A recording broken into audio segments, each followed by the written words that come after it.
வானத்துக்கும் பூமிக்கும் ஆண்டவரும் உலக இரட்சகரும் மீட்பருமாய் இருக்கிற இயேசு கிறிஸ்து நாமத்தினாலே உங்கள் அனைவருக்கும் என்னுடைய வாழ்த்துதலை தெரிவித்துக் கொள்கிறேன். நாம் இந்த வாரத்திலே இந்த ஆதியாகமம் புத்தகத்தினுடைய முதல் அதிகாரம் முதல் வசனத்திலிருந்து சில காரியங்களை நாம் கற்றுக்கொள்ள இருக்கிறோம். ஆதியாகமம் முதல் அதிகாரம் முதலாம் வசனம். யாருக்கெல்லாம் தெரியும் இந்த வசனம்?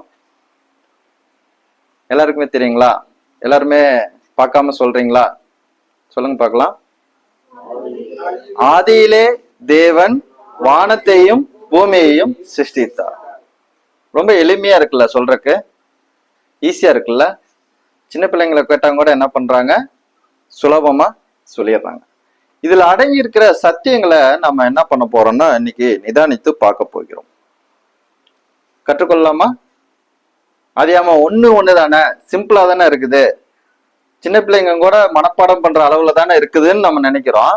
இதுல இருக்கிற சத்தியங்களை இன்னைக்கு நம்ம சில நிமிடங்கள் என்ன பண்ண போறோம்னா நிதானித்து பார்க்க போகிறோம். அதுக்கு முன்பாக சில காரியங்களை நான் முன்னரையாக சொல்லிவிட்டு நான் இந்த பகுதிக்கு வரணும்னு விருப்பப்படுறேன். உங்க எல்லாருக்கும் யாரை குறித்து தெரியும்? இயேசு கிறிஸ்துவை நன்கு தெரியும். இயேசு கிறிஸ்து மனிதனாக இந்த பூமிக்கு வந்து அவர் மரித்து அடக்கம் பண்ணப்பட்டு உயிர் தெழுந்ததுக்கு அப்புறம் எம்மாவு சீசர்களுக்கு தம்மை வெளிப்படுத்தும் போது லூக்கா 24:27 நாம் வாசிக்கிறோம், மோசே முதலிய சகல தீர்க்கதரிசிகளும் எழுதிய வேத வாக்கியங்கள் எல்லாவற்றிலும் தம்மை குறித்து சொல்லியிருப்பதை உயிர்த்தெழுந்த பின்பு தம்முடைய சீடர்களுக்கு இயேசு கிறிஸ்து விவரித்து காண்பிக்கிறதை பார்க்கிறோம். சரிங்களா? அப்ப இயேசு கிறிஸ்து மனிதனாக வந்தார், மரித்தார், அடக்கம் பண்ணப்பட்டார், 3ஆம் நாள் உயிரோட கூட எழுந்தார். உயிர்த்தெழுந்த இயேசு கிறிஸ்து தம்மை குறித்து தம்முடைய சீடர்களுக்கு வெளிப்படுத்தி காண்பிப்பதற்கு ஒரு முறையை கையாண்டார். என்ன முறை? மோசே முதலிய சகல தீர்க்கதரிசிகளும் எழுதிய வேத வாக்கியங்களிலிருந்து தம்மை எடுத்து காண்பித்தார். சரிங்களா? அதே லூக்கா 24 அதிகாரம் வசனம் 44 வாசிக்கும் போது, மோசேயினுடைய நியாயப்பிரமாணத்திலும் தீர்க்கதரிசிகளின் ஆகமங்களிலும் சங்கீதங்களிலும் என்னை குறித்து எழுதி இருக்கிறது என்கிறார். அப்ப ஆதியாகமமாகட்டும், தீர்க்க தரிசனங்களாகட்டும், சங்கீதங்களாகட்டும், இதுல எல்லாவற்றிலும் யார் இருக்கிறா? இயேசு கிறிஸ்து இருக்கிறார். அப்ப நீங்கள் இயேசு கிறிஸ்துவை குறித்து அறிந்து கொள்ள வேண்டும் என்றால் இந்த வேதாகமத்தினுடைய ஆதியாகமம் முதல் அதிகாரம் முதல் வசனத்திலிருந்து இந்த வேதாகமத்தினுடைய கடைசி புத்தகமாக இருக்கக்கூடிய வெளிப்படுத்தின விசேஷம் கடைசி அதிகாரம் கடைசி வசனம் வரைக்குமாக யாரை குறித்து சொல்லுகிற செய்தியாக இருக்கிறது? இயேசு கிறிஸ்துவை பற்றிய செய்தியாக இருக்கிறது. நாம் இயேசு கிறிஸ்துவை குறித்து அறிந்து கொள்ள வேண்டும் என்றால் இந்த வேதத்தினுடைய வெளிச்சத்திலே நாம் ஆதியாகமத்திலிருந்து நம்ம என்ன பண்ண முடியும்? அறிந்து கொள்ள முடியும். இப்ப இந்த ஆதியாகமத்தினுடைய முதல் அதிகாரம் முதல் வசனத்துக்கு நாம் வந்திருக்கிறோம். இதுக்கு முன்பாக நான் இந்த ஆதியாகமத்தை குறித்து சிறு முன்னரையே நான் ஏற்கனவே சொல்லியிருந்தேன். சரிங்களா? என்ன சொல்லியிருந்தேன்? ஏதாவது ஞாபகம் இருக்குங்களா?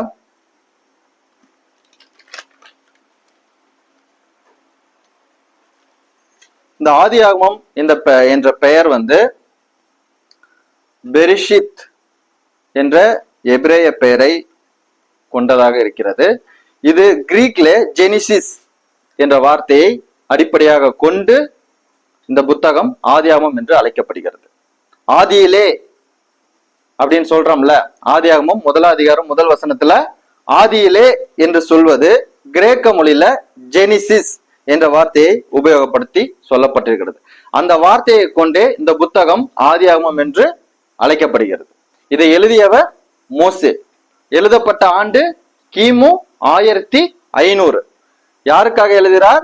இஸ்ரவேல் ஜனங்களுக்காக எழுதுகிறார். அப்ப ஆதியிலே அப்படிங்கிற அந்த வார்த்தையின் மூலமாக ஆதியாகமம் முதலாம் அதிகாரம் முதல் வசனம் துவங்குகிறது. அப்ப இந்த வேத வசனத்தை நாம் புரிந்து கொள்வதற்காக இயேசு கிறிஸ்துவை நாம் இந்த அந்த வசனங்கள் மூலமாக அறிந்து விசுவாசிப்பதற்காக தேவன் நமக்கு உதவி செய்யும் பொருட்டாக நாம் யாவரும் நம்முடைய தலைகளை தாழ்த்தி தேவனை நோக்கி நாம் பார்க்கலாம்.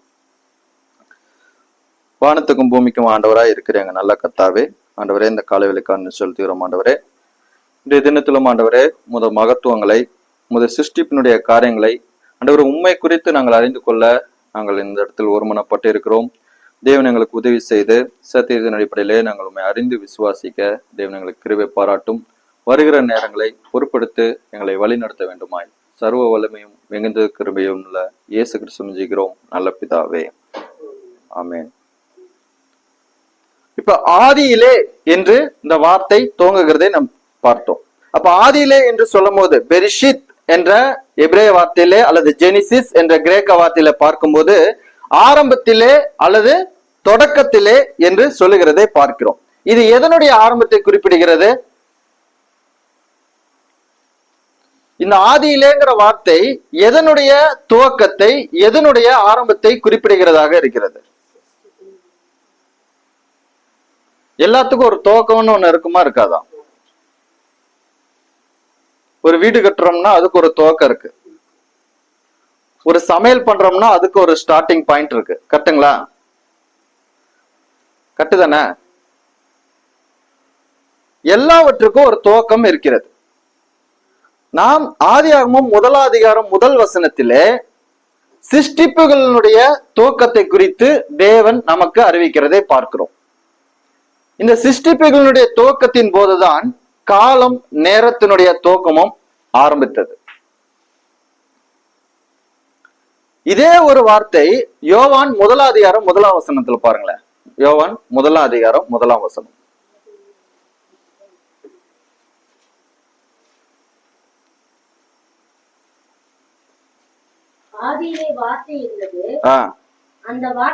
ஆதியிலே, ஆதியாகமம் 1 அதிகாரம் 1 வசனத்திலே என்ன சொல்லப்பட்டிருக்கிறது? ஆதியிலே. யோவான் 1 அதிகாரம் 1 வசனம் என்ன சொல்லப்பட்டிருக்கிறது? ரெண்டுமே ஆதியிலே. என்ன அர்த்தம்? அது ஒரு சிருஷ்டிப்பினுடைய காலத்தினுடைய துவக்கத்தை ஆதியாகமம் 1:1 குறிப்பிடுகிறது. யோவான் 1:1 எதை குறிப்பிடுகிறது?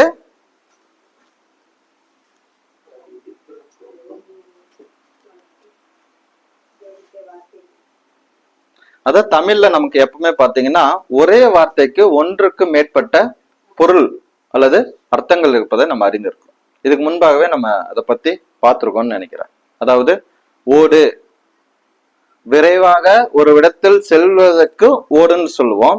நம்மளுடைய கூரையின் மீது போடுகிற அதையும் நம்ம என்னன்னு சொல்லுவோம்? ஓடு என்று சொல்லுவோம். அதே போல ஆதியிலே என்று சொன்ன உடனே ஆதியாகமத்துல அங்க சிருஷ்டிப்பினுடைய காலத்தினுடைய துவக்கத்தை குறிப்பிடுகிறது. அதே பொருள் படுகிற விதத்திலே நாம் யோவான் 1 அதிகாரம் 1 வசனத்தை எடுத்துக்கொள்ள முடியாது. ஏனென்றால் ஆதியிலே வார்த்தை இருந்தது, அந்த வார்த்தை தேவனிடத்தில் இருந்தது, அந்த வார்த்தை தேவனாய் இருந்தது என்று சிருஷ்டிப்பிலே பிதாவாகிய தேவன் தம்முடைய குமாரனை கொண்டு எல்லாவற்றையும் சிருஷ்டித்தார் என்றும் அந்த குமாரன் நித்திய தன்மை உடையவராக என்றென்றும் இருக்கக்கூடியவராக இருக்கிறார் என்றும் அறிவிக்கிற விதத்திலே, நித்தியத்தை குறிப்பிடும் விதத்திலே யோவான் 1 அதிகாரம் 1 வசனம் இருக்கிறது. அப்ப ஆதியாகமம் 1 அதிகாரம் 1 வசனம் சிருஷ்டிப்பினுடைய துவக்கம். யோவான் 1 அதிகாரம் 1 வசனம் நித்தியத்தை, கால வரையறைக்கு அப்பாற்பட்ட நித்தியமாக இருக்கக்கூடிய தேவனுடைய வார்த்தையாக இருக்கக்கூடிய குமாரனை குறித்து அறிவிக்கக்கூடிய காரியமாக இருக்கிறது. அப்போ நம்ம நன்கு புரிந்து இந்த வேத வசனங்களை பார்ப்பது நலமானதாக இருக்கும். அப்ப ஆதியிலே, அதுக்கப்புறம் என்னங்க? யோவான் சரி ஆதியாகமம் 1 அதிகாரம் 1 வசனத்துல ஆதியிலே தேவன், ஆதியிலே தேவன், ஆதியிலே அப்படிங்கும் போது பெரிஷித் அப்படிங்கிற எபிரேய வார்த்தை தேவன் என்ற இடத்திலே எலோஹிம் என்ற வார்த்தை மூலமொழியில உபயோகப்படுத்தப்பட்டிருக்கிறது. எலோஹிம், எலோஹிம் என்றால் என்னவென்று நாம் புரிந்திருந்தால் மாத்திரம்தான் இந்த ஆதியாகமம் மாத்திரமல்ல முழு வேதாகமத்தையும் புரிந்து கொள்வதற்கு மிகவும் சுலபமாக இருக்கும். எல் என்றால் ஒருமை, எல் கூட ஹிம் என்ற வார்த்தை சேர்ந்து வந்தால் பன்மை. கரெக்டுங்களா? அப்ப எலோஹிம் என்று சொல்லும் போது இது பன்மை பெயர் சொல்லாக இருக்கிறது. பன்மை பெயர் சொல் யாருக்கு நம்ம உபயோகப்படுத்துவோம்? நாம் எல்லாம் ஒரே சபையார். அப்ப இதுல எவ்வளவு பேர் இருக்கோம்? ஒன்றுக்கு மேற்பட்டவர்கள் இருக்கிறோம். நாம் எல்லாம் ஒரே தேசத்தார், நாம் எல்லாம் ஒரே இனத்தார் அப்படின்னு நம்ம சொல்றோம்ல. நாம் என்ற வார்த்தையை உபயோகப்படுத்தி ஒன்றுக்கு மேற்பட்டவர்கள் ஐக்கியப்பட்டு இருக்கிறதை குறிப்பிடும் விதத்திலே நாம் பேசுகிறோம். அப்படி இந்த பன்மையிலே, பன்மை பெயர் சொல்லிலே தேவன் தம்மை அறிமுகப்படுத்துகிறது தான் நம்ம ஆதியாகமம் 1 அதிகாரம் 1 வசனத்திலே பார்க்கிறோம். அப்ப தேவன் தம்மை எப்படி வெளிப்படுத்துகிறார்? பன்மையில வெளிப்படுத்துகிறார். ஒரே தேவன் உண்டென்று வேதாகமம் அறிவிக்கிறது. அந்த ஒரே தேவன் பன்மையில் இருப்பதையும் வேதாகமம் அறிவிக்கிறது. அப்ப பன்மை என்றால் ஒன்றுக்கு மேற்பட்ட பிதா, குமாரன், பரிசுத்த ஆவியானவர் மூவரும் ஆழ்த்தத்துவம் உடையவர்கள். அவர்களுக்கு சுய சித்தம் இருக்கிறது, சுய விருப்பம் இருக்கிறது, உணர்வுகள் இருக்கிறதை நாம் பார்க்கிறோம். அவர்களால் பகுத்தறிய முடியும், தீர்மானங்கள் எடுக்க முடியும். இவைகள் அனைத்தும் கொண்ட ஒருவரை தான் நபர் என்று அழைக்கிறோம். அப்ப நபர்த்துவம் உடைய ஒருவர், அந்த ஒரே தேவனில் மூவர் இருப்பதை தான் நாம் இந்த பன்மை வார்த்தையிலே நாம் புரிந்து கொள்கிறோம். எலோஹிம் என்பது என்னதுங்க? ஒரே தேவன் பன்மையில் இருக்கிறார் என்பதை வெளிப்படுத்துகிறதாக இருக்கிறது. அந்த ஒரே தேவன் என்பது ஐக்கியத்தில் ஒன்றுபட்டு இருப்பதையும், பன்மை என்பது ஒரே தேவன் பிதா, குமாரன், பரிசுத்தாவி என்ற 3 ஆழ்த்தத்துவம் கொண்ட மூவராக இருப்பதையும் தான் இந்த வேதாகமம் ஆதியாகமம் 1 அதிகாரம் 1 வசனத்திலேயே வெளிப்படுத்துகிறதை பார்க்கிறோம். எப்படி ஒருமை பன்மையில இருக்க முடியும், பன்மையில் இருக்கிறது எப்படி ஒருவராக இருக்க முடியும் என்ற கேள்வி நமக்கு எழும்பலாம். இது மனிதனுடைய புரிதலுக்கு அப்பாற்பட்ட ஒரு விஷயம், மனிதனுடைய கற்பனைக்கும் அறிவுக்கும் அப்பாற்பட்ட விஷயம். ஆனால் ஒரு மனிதனால் இந்த சத்தியத்தை அறிந்து விசுவாசிக்க முடியும். ஒருவேளை இதை விவரிப்பது கடினமாக இருக்கலாம், ஆனால் விசுவாசிப்பு என்பது மிக மிக எளிமையான ஒன்று. அப்ப ஒரே தேவன் உண்டென்று வேதாகமம் அறிவிக்கிறது. அந்த ஒரே தேவன் பன்மையில இருப்பதையும் நமக்கு இந்த வேதாகமம் காண்பிக்கக்கூடியதாக இருக்கிறது. அப்ப இந்த தேவன் பன்மையில் இருக்கிறார் என்பதை புரிந்து கொண்டு நாம் அதை விவரிப்பதற்கு உதாரணங்களை உபயோகப்படுத்துவது அவரை தவறான முறையிலே சித்தரிப்பதற்கு வழிகாட்டிவிடும். அதனாலே இந்த தேவனை வேதம் வெளிப்படுத்தின பிரகாரமாக நாம் அறிந்து விசுவாசிக்க வேண்டுமே தவிர அதை விவரிக்க முயற்சி பண்ணி நாம் நம்முடைய கருத்துகளையும் நம்முடைய கூற்றுகளையும் நம்முடைய உதாரணங்களையும் உபயோகப்படுத்தி தேவனை தவறாக சித்தரித்து விடக்கூடாது. இப்ப ஆதியிலே தேவன் என்று சொல்லும் போது நான் என்னன்னு சொல்றேன்? பன்மை என்று சொல்றேன். பன்மைனா அங்க தேவர்கள் என்ற வார்த்தையை உபயோகப்படுத்தி இருக்கலாம் தானே? கரெக்ட் தானே? தேவன் என்பதற்கு பதிலாக என்ன வார்த்தையை உபயோகப்படுத்தி இருக்கலாம்?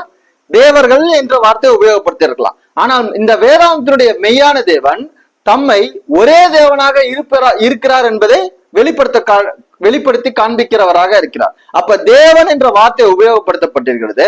அந்த பன்மை வார்த்தை அந்த வசனம் முடியும் போது ஒருமையில முடிகிறதை பார்க்க முடிகிறது. ஆதியிலே தேவன் வானத்தையும் பூமியையும் சிருஷ்டித்தார். சிருஷ்டித்தார்னா ஒருமையா பன்மையா? ஒருமை. அதே சமயம் தேவர்கள் என்று போட்டிருந்தால் சிருஷ்டித்தார்கள் என்று முடிஞ்சிருக்கும். பல தெய்வ கோட்பாடுகளை வலியுறுத்துவது இந்த வேதாகமம் அல்ல. பல தெய்வ கோட்பாடு கிறிஸ்தவமும் அல்ல. ஒரே தேவன் உண்டென்று இந்த வேதாகமம் அறிவிக்கிறது. கிறிஸ்தவமும் ஒரே தேவனை விசுவாசிக்கிறது. அந்த ஒரே தேவன் 3 ஆழ்த்தத்துவம் கொண்ட நபர்தன்மை கொண்டவராக இருக்கிறார் என்பதை வேதம் வெளிப்படுத்துகிறது.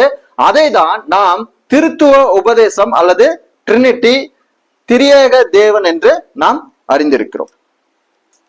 புரிந்து கொள்ள முடியுதா? கடினமா இருக்கா? அப்ப ஆதியிலே சிருஷ்டிப்பினுடைய துவக்கத்திலே தேவன் பன்மையிலே எலோஹிம் இருந்தார். அவர் வானத்தையும் பூமியையும் அவர் சிருஷ்டித்தார் என்று பார்க்கிறோம். இந்த சிருஷ்டிகரா இருக்கக்கூடிய இந்த பன்மையில் இருக்கக்கூடிய தேவன் இவர் நித்திய தன்மை உடையவராக இருக்கிறார். இவர் எப்பொழுதும் பன்மையில் இருக்கிறார். உலகத்தை உண்டாக்குவதற்கு முன்பாகவும் தேவன் பன்மையில தான் இருக்கிறார். உலகத்தை உண்டாக்கும் போதும் தேவன் பன்மையில தான் இருக்கிறார். நம்மை ரட்சிக்கும் போதும் பன்மையில தான் இருக்கிறார். இப்ப நித்தியத்திலும் தேவன் எப்படிதான் இருக்கிறாரு? பன்மையில தான் இருக்கிறார். ஒரே ஒரு வசனம் மாத்திரம் வாசிக்கலாம். 1 யோவான் 5ஆம் அதிகாரம் 7ஆம் வசனம் பாருங்க. 1 யோவான் 5ஆம் அதிகாரம் 7ஆம் வசனம். பரலோகத்தில் சாட்சியிடுகிறவர்கள் மூவர். வாசிங்க. பரலோகத்திலே சாட்சியிடுகிறவர்கள் மூவர், பிதா, வார்த்தை, பரிசுத்த ஆவி என்பவர்களே. இம்மூவரும் ஒன்றாய் இருக்கிறார்கள். எதில் ஒன்றாய் இருக்கிறார்கள்? தெய்வீக இயல்புகளிலே மூவரும் ஒன்றாக இருக்கிறார்கள். மூவருமே சர்வ ஞானி, மூவருமே சர்வ வல்லவர், மூவருமே சர்வ வியாபி. தெய்வீக இயல்புகள், தேவனுக்கு மாத்திரமே உரிய இயல்புகளிலே அவர்கள் ஒன்றாக ஐக்கியப்பட்டிருக்கிறார்கள். ஆனால் அவர்கள் எப்பொழுதும் அவர்கள் தனி விருப்பமும் தனி சித்தமும் தனி உணர்வுகளும் கொண்ட, 3 ஆழ்த்தத்துவம் கொண்ட பிதா, வார்த்தை, பரிசுத்தாவி, அதாவது பிதா, குமாரன், பரிசுத்தாவி என்ற 3 நபர்களாக எப்பொழுதும் இருக்கிறார்கள். நித்தியத்திலும் பரலோகத்திலும் அப்படியே இருக்கிறார்கள் என்பதை வேதாகம் நமக்கு கற்பிக்கிற சத்தியமாக இருக்கிறது. அப்ப இந்த தேவன், இந்த பன்மையில் இருக்கிற இந்த தேவன், இவர் எல்லாவற்றையும் சிருஷ்டித்தார் என்று நமக்கு இந்த வேதாகம் அவரை குறித்து அறிமுகப்படுத்துகிறதாக இருக்கிறது. ஓகே, அப்ப ஆதியிலே பெரிஷித் எலோஹிம் தேவன். அதுக்கப்புறம் வாசிங்க, வானத்தையும் பூமியையும் சிருஷ்டித்தார். சமாயிம் எட் எர்ஸ் அப்படிங்கிற எபிரேய வார்த்தை உபயோகப்படுத்தப்படுகிறது. வானத்தையும் பூமியையும் அப்படின்னா என்ன அர்த்தம்?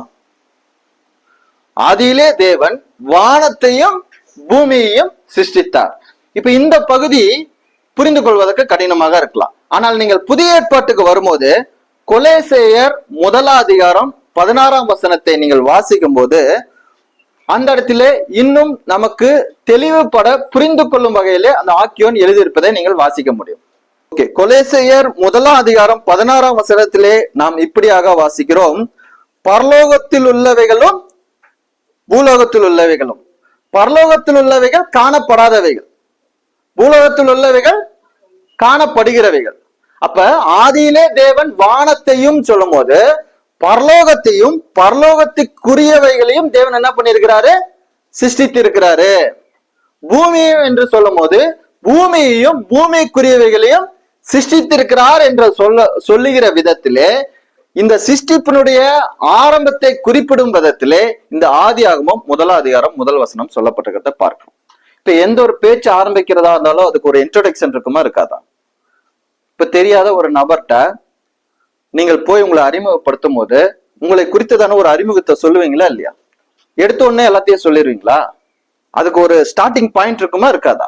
அதே போல இந்த வேதாந்தத்தினுடைய மெய்யான தேவன் தம்மை மனித இனத்துக்கு வெளிப்படுத்தும் போது தம்மை சிருஷ்டிகராக அறிமுகப்படுத்துகிறதை நாம் இந்த ஆதியாகமம் 1ஆம் அதிகாரம் 1 வசனத்திலே பார்க்கிறோம். அந்த சிருஷ்டிகர் வானத்தையும், அதாவது பரலோகத்தையும் பரலோகத்துக்குரியவைகளையும் காணப்படாதவைகளையும் பூமியையும் பூமிக்குரியவைகளையும் காணப்படுகிறவைகளையும் சிருஷ்டித்தார் என்று துவங்குகிறதை பார்க்கிறோம். அப்ப நாம் விளங்கிக் கொள்ள வேண்டிய ஒரு விஷயம், தேவன், பிதாவாகிய தேவன் தம்முடைய குமாரனை கொண்டு எல்லாவற்றையும் சிருஷ்டித்தார். அதைதான் கொலேசேயர் 1ஆம் அதிகாரம் 16ஆம் வசனத்தில் வாசிக்கிறோம். கரெக்டுங்களா? இப்ப நீங்கள் யோவான் 1ஆம் அதிகாரம் முதல் 3 வசனங்களை இப்ப வாசிங்க. ஆதியிலே வார்த்தை இருந்தது, அந்த வார்த்தை தேவனிடத்தில் இருந்தது, அந்த வார்த்தை தேவனாய் இருந்தது, அவர் ஆதியிலே தேவனோடு இருந்தார், சகலமும் அவர் மூலமாய் உண்டாயிற்று. யார் மூலமாய்? குமாரன் மூலமாய்.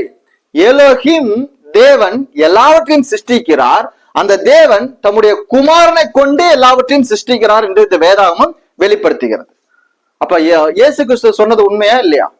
மோசேயினுடைய ஆகமங்களிலும் தீர்க்க தரிசனங்களிலும் சங்கீதங்களிலும் என்னை குறித்து எழுதி இருக்கிறதே என்று சொன்னார். அப்ப இயேசு கிறிஸ்து தம்முடைய தெய்வீக இயல்புகளிலே பிதாவுக்கு சமமாக இருக்கக்கூடியவர், எல்லாவற்றையும் சிருஷ்டித்தார் என்றும் தம்முடைய குமாரனை கொண்டு பிதாவாகிய தேவன் எல்லாவற்றையும் சிருஷ்டித்தார் என்றும், இந்த சிருஷ்டிப்புகள் அனைத்திலும் பரிசுத்த ஆவியானவர் அவர்களோட கூட இருந்து அந்த சிருஷ்டிப்பினுடைய வேலைகளை செய்தார் என்பதையும் நமக்கு ஆதியாகமம் 1ஆம் அதிகாரம் 1 வசனமே தெரிவிக்கக்கூடியதாக இருக்குதுங்க. அப்ப எல்லாவற்றினுடைய துவக்கமா இருக்கிறவர் யாருன்னு பாத்தீங்கன்னா தேவன் தான். அதே மாதிரி எல்லாவற்றினுடைய முடிவா இருக்கக்கூடியவர் யாருன்னு பாத்தீங்கன்னா தேவன் தான். தேவன் இல்லாம எதுவுமே இருக்காதுங்க. உலகம் சொல்லுது, இன்னைக்கு என்னன்னு சொல்லுது? ஒரு பெரும் வெடிப்பு உண்டானது, அதுல இருந்து சிதறிதான் எல்லாம் வந்துச்சு, அதுல இருந்துதான் செல் வந்துச்சு, அதுல இருந்துதான் குரங்கு வந்துச்சு, அதுல இருந்துதான் மனுஷன் வந்தான்னு சொல்லி உலகம் நமக்கு இப்படி கற்றுக் கொடுக்கிறது. ஆனால் வேதாவும் நமக்கு கற்றுக் கொடுக்கிறது, ஆதியிலே தேவன் வானத்தையும் பூமியும் சிருஷ்டித்தார் என்று கற்றுக் கொடுக்கிறது. ஆதியிலே தேவன் வானத்தையும் பூமியை சிருஷ்டிக்கும் போது மனிதன் அங்க இருந்தானா? அப்ப சிருஷ்டிப்புகளை புரிந்து கொள்வதற்கு மனிதனுடைய ஆய்வு கூடம் போதுமானதா? நீங்கள் சமையல் செஞ்சிருந்தீங்கன்னா அது என்ன சமையல்ங்கிறத சமையல் செஞ்சவங்கிட்ட கேட்டாதான் தெரிஞ்சுக்க முடியும். கரெக்டா? ஒரு வீடை கட்டினவங்க கிட்ட தான் அந்த வீட்டினுடைய காரியங்கள் எப்படி அமைக்கப்பட்டிருக்கு, எப்படி செஞ்சிருக்காங்கன்னு தெரிஞ்சுக்க முடியும். அதே மாதிரி இந்த உலகத்திலையும் உலகத்துக்குரியவைகளையும் பரலோகத்தையும் பரலோகத்துக்குரியவைகளையும் நீங்கள் அறிந்து கொள்ள வேண்டும் என்றால் மனிதன் தன்னுடைய இருதயத்திலே தன்னுடைய சிந்தனையில தோன்றின காரியங்கள் மூலமாக தன்னுடைய அறிவினாலே அறிந்து கொள்ள முடியாது. இவைகள் எல்லாவற்றையும் ஒன்றும் இல்லாமையிலிருந்து உருவாக்கின தேவனிடத்திலிருந்து கற்றுக்கொள்ள முடியும். இந்த தேவனுடைய வார்த்தை அந்த தேவனை குறித்து நமக்கு அறிவிக்கும் போது அவர் எல்லாவற்றையும் சிருஷ்டித்தார் என்பதை அறிவிக்கிறதாக இருக்கிறது. அந்த தேவன் சிருஷ்டிக்கும் போது குறிப்பா ஸ்பெசிபிக்கா ஒரு வார்த்தையை உபயோகப்படுத்திருக்கிறாரு. பாராங்கிற வார்த்தையை உபயோகப்படுத்திருக்கிறாரு. என்ன வார்த்தைங்க? பாரா.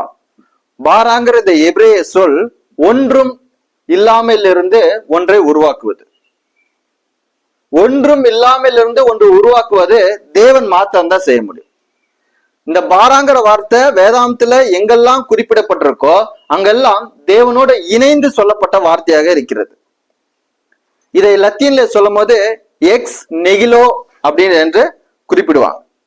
அப்ப சிருஷ்டிப்பதற்கு தேவன் எதையும் அடிப்படை ஆதாரமாக கொண்டு அவர் சிருஷ்டிக்கவில்லை, தம்முடைய வல்லமையில வார்த்தையினாலே சிருஷ்டித்தார்.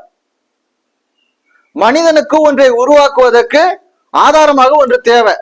இப்போ ஒரு வீடை கட்டணும்னா அவனுக்கு என்ன தேவை? நிலம் அவசியம். ஒரு சமையல் பண்ணணும்னா அவங்களுக்கு என்ன தேவை? சமையலுக்கு தேவையான பொருட்கள் தேவை. பொருட்களே இல்லாம அவன் சொன்னோடனே சாப்பாடு வந்துருமா? நிலமே இல்லாம அவன் சொன்னோடனே வீடு வந்துருமா? ஆனா இந்த வேதாந்தனுடைய மெய்யான தேவன் எதையும் ஆதாரமாக கொண்டு செய்ய வேண்டிய அவசியமற்ற இந்த தேவன் ஒன்றும் இல்லாமையிலிருந்து தம்முடைய வல்லமையுள்ள வார்த்தையினாலே ஒன்றை உருவாக்க முடியும். மனிதனால இதை புரிந்து கொள்ள முடியுமா? மனிதனால இதை விவரிக்க முடியுமா? மனிதனால இதை நிதானிக்க முடியுமா? முதலாவது மனிதன் அங்க இருந்தானா தேவன் சிருஷ்டிக்கும் போது? அப்ப எல்லாவற்றுக்கும் ஆதாரமாக துவக்கமாக யார் இருக்கிறா? தேவன் இருக்கிறார். தேவன் தம்முடைய வல்லமையில வார்த்தையினாலே எல்லாவற்றையும் சிருஷ்டித்தார் என்பதை இந்த வேதாகமம் வெளிப்படுத்துகிறதாக இருக்கிறது. இந்த பாராங்கிறது ஒன்றும் இல்லாமையிலிருந்து ஒன்றை உருவாக்குவது, இது தேவன் செய்கிற காரியமாக இருக்கிறது. அதே மாதிரி ஆஷாங்கிற ஒரு வார்த்தை இருக்கு. என்னது? ஆஷா. ஆசாங்கிற வார்த்தை ஒன்றை ஆதாரமாக கொண்டு மற்றொன்றை சிருஷ்டிப்பது. அப்ப தேவன் ஆதியிலே தேவன் வானத்தை பூமியும் சிருஷ்டிக்கும் போது அவருக்கு ஆதாரமாக எதுவும் இல்லை. எதுவும் இல்லாததிலிருந்து அவர் எல்லாவற்றையும் உண்டாக்கினார் என்பதை ஆதியாகமம் 1 அதிகாரம் 1 வசனம் நமக்கு கற்றுத்தருகிறதை பார்க்கிறோம். இதை உறுதிப்படுத்தும் விதமாக ரோமர் 4 அதிகாரம் 17 வசனத்துல நாம் இப்படி வாசிக்கிறோம், இல்லாதவைகளை இருக்கிறவைகளை போல அழைக்கிறவர் என்று வாசிக்கிறோம். தேவனால் இல்லாதவைகளை இருக்கிறவர்களை போல அழைக்கக்கூடியவராக இருக்கிறார். அப்ப ஒன்றும் இல்லாமல் இருந்து ஒன்றை உருவாக்குவதற்கு யாருனால முடியும்? தேவனால முடியும். தேவன் தம்முடைய வல்லமுள்ள வார்த்தையினாலே எல்லாவற்றையும் உண்டாக்கினதுனாலே அந்த இடத்துல பாராங்கிற வார்த்தை உபயோகப்படுத்தப்பட்டிருக்கிறதை பார்க்கிறோம். அதனாலதான் மனிதன் அவனுடைய அறிவுக்கு அப்பாற்பட்ட ஒரு விஷயமாக இந்த சிருஷ்டிப்புகள் இருப்பதினாலே, அதை புரிந்து கொள்ள இயலாமை மனிதனுக்கு இருப்பதனாலே அதனை தொடர்ந்து அவன் ஆய்வு செய்து இந்த உலகம் பல மில்லியன் ஆண்டுகளுக்கு முன்பாக உண்டானது, ஒரு பெரும் வெடிப்பிலிருந்து உண்டானது அப்படின்னு சொல்லிட்டு பல கூற்றுகள் மனிதர்கள் மத்தியில இருக்கு. இந்த கூற்றுகள் காலப்போக்கில் மாறிக்கொண்டே இருக்கக்கூடியது, எப்பொழுதுமே நிலைத்திருக்கக்கூடியது அல்ல. ஆனால் இன்றையிலிருந்து 3500 ஆண்டுகளுக்கு முன்பாக, அதாவது கிமு 1500 எழுதின மோசே தேவனுடைய வார்த்தையை விசுவாசித்தவராய் நமக்கு எழுதி வைத்திருக்கிறதை பார்க்கிறோம். தேவனுடைய ஏவுதலினாலே எழுதி படித்திருக்கிறதை பார்க்கிறோம். ஆதியிலே தேவன் வானத்தையும் பூமியும் சிருஷ்டித்தார் என்று எழுதி வைத்திருக்கிறதை பார்க்கிறோம். அப்ப மனிதனாலேயோ மனிதனுடைய அறிவினாலேயோ இந்த சிருஷ்டிப்புகளையோ இந்த சிருஷ்டிப்பினுடைய தேவனையோ புரிந்து கொள்ள முடியாதுங்க. ஆனால் வேத வசனம் நமக்கு தெளிவாக இந்த தேவனை குறித்து அறிவிக்கிறது. அவர் ஒன்றும் இல்லாமையிலிருந்து ஒன்றை உருவாக்கக்கூடியவராக இருக்கிறார். வானத்தையும் வானத்துக்குரியவைகளையும் பூமியையும் பூமிக்குரியவைகளையும் தேவன் சிருஷ்டித்தார் என்று இந்த வேதாகம் நமக்கு அறிவிக்கிறது.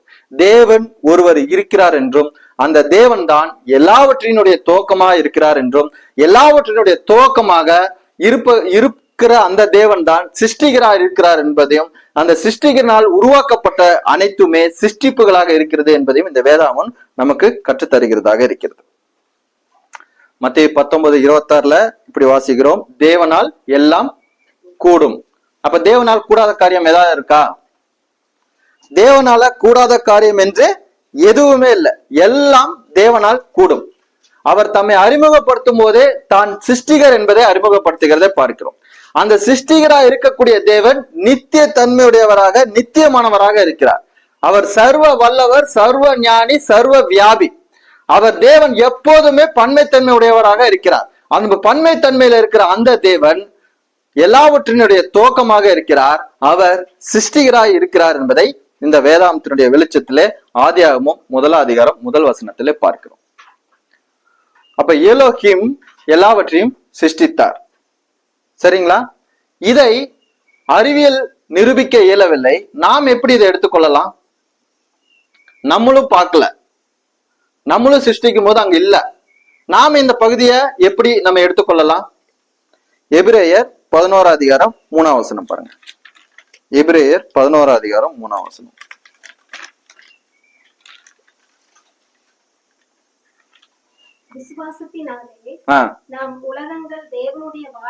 விசுவாசத்தினாலே நாம் உலகங்கள் தேவனுடைய வார்த்தையினாலே உண்டாக்கப்பட்டதென்று.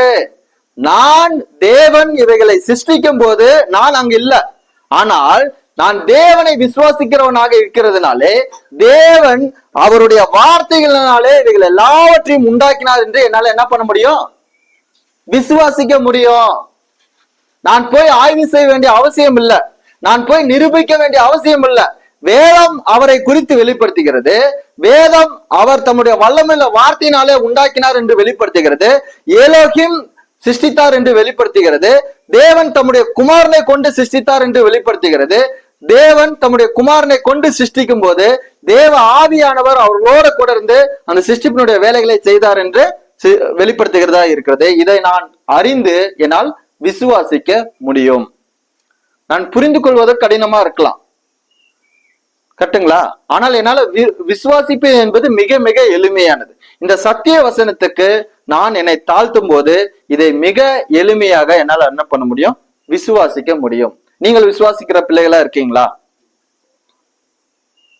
எல்லாம் தானா வந்துச்சுன்னு விசுவாசிக்கிறீங்களா, இல்ல தேவன் சிருஷ்டித்தார்னு விசுவாசிக்கிறீங்களா? தேவன் ஒன்றை ஆதாரமாக கொண்டுதான் சிருஷ்டித்தார்னு விசுவாசிக்கிறீங்களா, இல்ல ஒன்றும் ஆதாரமாக இல்லாவிட்டாலும் தன்னுடைய வல்லமையுள்ள வார்த்தையினாலே சிருஷ்டித்தார்னு விசுவாசிக்கிறீங்களா? எலோஹிம் பிதா குமாரன் பரிசுத்த ஆவியானவர் எலோஹிம் இணைந்து இதை சிருஷ்டித்தார் என்று விசுவாசிக்கிறீங்களா? அப்படி நீங்கள் விசுவாசிக்க வேண்டும் என்று இந்த வேதாகமம் விரும்புகிறது. அந்த விசுவாசம் உங்களை சிருஷ்டிகரிடம் சேர்க்கும். அந்த விசுவாசம் அந்த சிருஷ்டிகர் உங்களை நித்தியத்தில் கொண்டு போய் சேர்ப்பார். புரியுதுங்களா? அப்ப தேவன் வெளிப்படுத்தின பிரகாரமாக தேவனை நாம் அறிந்து தேவனுடைய சிருஷ்டிப்புகளை நாம் அறிந்து விசுவாசிக்கும் போது அது தேவனுக்கு விருப்பமானதாக இருக்கிறது. நாம் நம்முடைய மனிதனுடைய அறிவுக்கு அப்பாற்பட்ட விஷயங்களை தேவனை சார்ந்து புரிந்து கொள்ள முயற்சி செய்யும் போது நாம் எளிமையாக அதை விசுவாசிக்க இயலும். தேவனும் தம்மை குறித்து எளிமையாக வெளிப்படுத்த போதுமானவராக இருக்கிறார். ஓகேங்களா? கர்த்தர் தாம் இந்த வார்த்தைகளை உங்களுக்கு ஆசீர்வதித்து தருவாராக.